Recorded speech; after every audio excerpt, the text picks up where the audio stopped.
call it historism.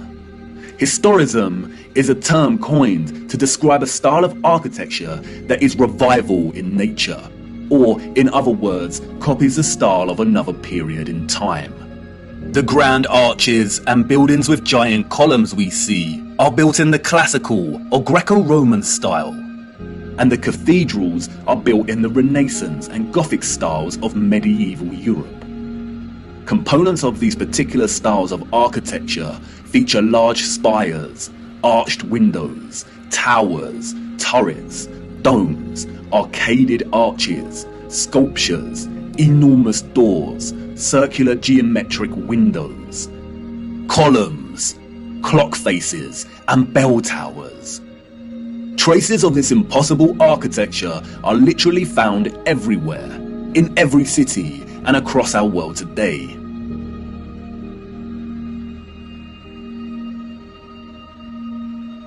Some preserved and maintained, like the Parisian Arc de Triomphe and Notre Dame, and others lost and long forgotten to time, like the Euston Arch and the Old Penn Station in New York. We as a people travel miles to take our own photographs of these wonders. But the photographers of the 19th century gift us with something they would never have expected to give a future generation: perspective. We see a primitive people against a backdrop of clearly advanced architectural infrastructure. The official historians of the world tell us tales of Darwinian evolution and progression between time periods. The people that came after were always more advanced in their ways, refining and redefining the methods of the generation that came before. If the height of innovation and industry during the 19th century was still the horse and car as a means of travel, then, as these photographs tell us, this style of architecture was just as impossible for those living in the centuries before it. Anyone with a predisposition for thinking and questioning can immediately sense when looking at these photographs that something is rotten in Denmark, that something is off with the mainstream historical narrative, that something is not adding up. In a panoramic image of San Francisco in 1877, we see a collage of historicist architecture. We see columns adorning the entrances to very regal buildings that stand out like sore thumbs from some of the timber shacks surrounding it. We see Gothic spires and towers in the distance. We see domed cathedrals and buildings.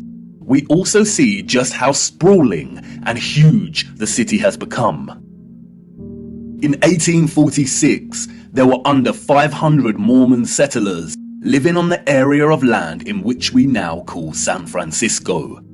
It was frontier land and ready for the taking.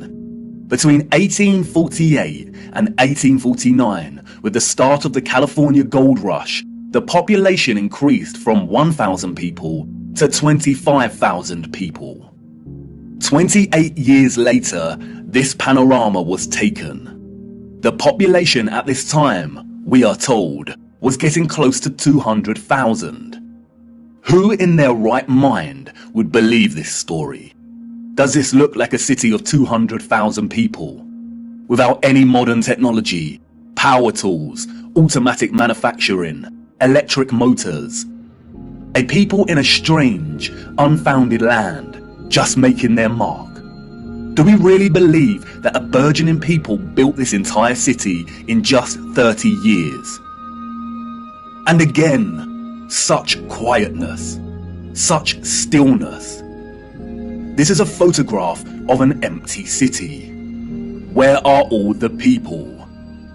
The shadow of the post here tells us that it is not the early hours of the morning. Short shadows only appear toward midday. A city of this scale at noon should be bustling with life. But there is not a single person in the shot of this panorama. The only life we see is that of a horse without any master in sight. It seems highly unlikely that all the people were told to stay indoors because a cityscape photo shoot was taking place. And this silent scene becomes all the more eerie when we consider that there is intention behind the lens. Someone was there, standing at a vantage point and taking this photograph. But who? And for what?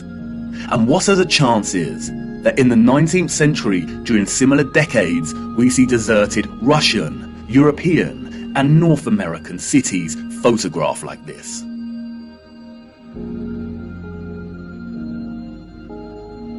And then only a few years later, we find the same locations bustling with people.